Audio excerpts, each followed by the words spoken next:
Hey friends, have you come to the realization that you're actually the only one holding you back when it comes to your goals and your dreams and don't really know what to do with that? Well, in this video, I'm going to share with you how to turn that frustration into fuel to start moving forward. And not only that, I'm going to share some ideas on how to do it while still being kind and loving to yourself instead of with so much judgment and letting the whole thing turn into like a giant shame fest spiral, because that doesn't get us anywhere and that's not very nice. So today I've finally hit this tipping point, I believe, in this like whole new era of mine where I've gotten sick of my own shit again.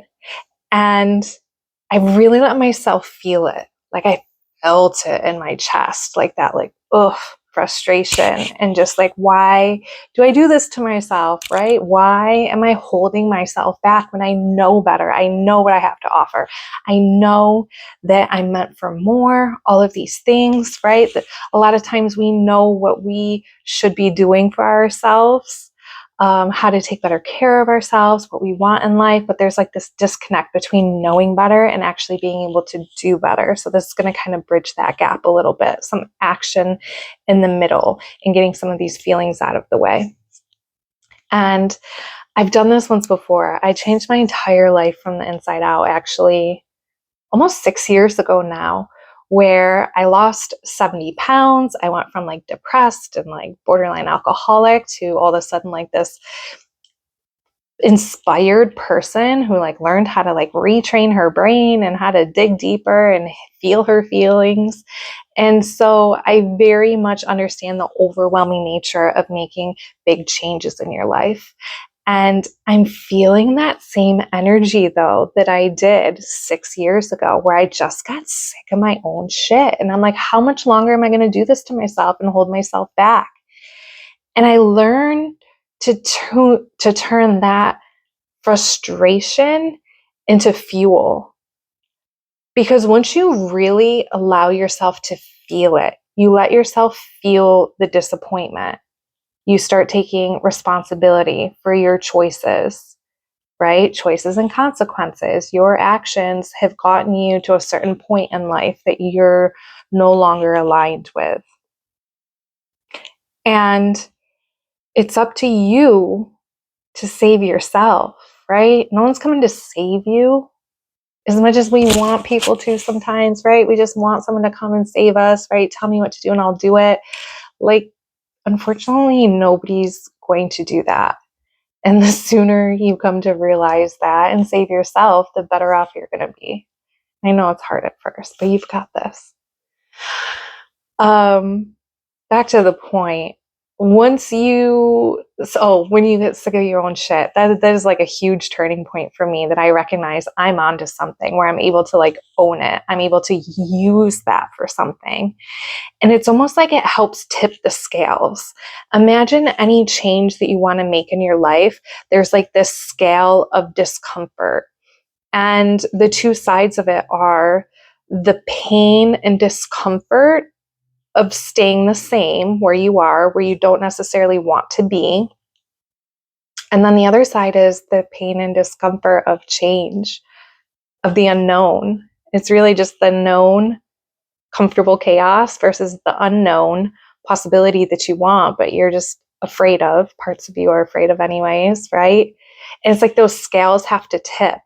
So I think in allowing yourself to feel this frustration, this disappointment, right, this pain, it really helps tip those scales. And imagine, it like, let it fuel you.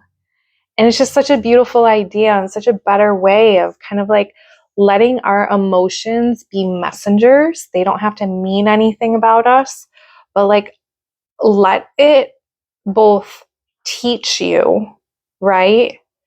Tell you how you know you deserve better in a certain way. And also let it fuel some of that like initial, like almost like getting over that initial, whatchamacallit, like a obstacle almost. Like I'm picturing kind of like a a road bump, right? Kind of like you need some like momentum to get going. And I also just want to circle back to the idea of not letting it turn into a shame fest. You can feel these feelings. You can take accountability for your choices without shaming yourself and shoulding on yourself, right? I should have done this. I should have done that. I should. There's a lot of judgment. Whenever you're shoulding, you're judging. So learn to catch yourself in that. And I'm noticing the biggest difference between when I first made my initial changes. Oh, I was so full of judgment and shame. And I just like hated these parts of myself. I hated the fact that I had allowed myself to get that overweight, to get that like that deep in the hole essentially of life. Like I felt like I just like dug myself to this rock bottom place. And I didn't have the skills back then to be kind to myself about it, to love myself into change. Shame and judgment were my motivators. And I'm noticing it's such a different vibe now that I know how to handle these feelings and I know how to be kind to myself. And man, it is so much easier when I'm not battling myself, when I'm not belittling myself over these types of things. I can use that extra energy to actually start moving forward. Like I know that I'm on my own team. It makes it easier. It makes it feel lighter somehow. And the way in which you can do this is learn to accept the fact that you're always doing the best that you can with whatever you have in any given moment. If you can start giving yourself that courtesy, start giving yourself the benefit of a doubt that a lot of times we give other people, right? Kind of the idea that we would never talk to a friend or another person that we care about, the ways in which like we talk to ourselves inside of our heads. So learn to give yourself that courtesy of, okay, you know, wasn't I wasn't doing what I needed to do. I let myself X, Y, and Z, whether it's get off track with your diet and exercise, whether it's maybe stay in a job or a relationship too long or something like that. For me, I was kind of dicking around this last year instead of getting started with my dreams and my goals, not realizing that that's what I was doing. I kind of got sucked into the healing because healing was easier than moving forward into the unknown. So at this point, healing is a known thing for me, something like I thrive in the depths of shadow work, weirdly enough. So that's more comfortable. Like shadow work is more comfortable for me than moving into the unknown of really like starting my business and being the coach and the inspiration and the person that I want to be, that I know that I'm meant to be. Like how bizarre is that? Most people run for the hills with shadow work, right? The ways in which our parts work. But you can start to recognize that you're always doing your best with what you know, with your capacities at any given time. So as I reflect on this last year, where maybe I wasn't like moving forward and like setting goals and taking action in the way in which I wish I could have, I know that I was doing the best that I could at the time. And so I forgive myself. And I also let myself learn from it. And then I move forward. I don't just spiral in the shame of it and the judgment of it. Like, give yourself permission to move forward. Give yourself permission to forgive yourself for not doing the things that you wanted to do, or for showing up for yourselves. Maybe you just didn't have the capacity yet. Maybe you didn't have the emotional intelligence or the awareness or the skills, right? A lot of times there's nothing wrong with us. It's just that we don't have the skills to do it differently yet. And that is such a big difference, such a huge distinction that you can start making, and grace that you can give yourself while you're sitting in hindsight, you know, looking back at past versions of you.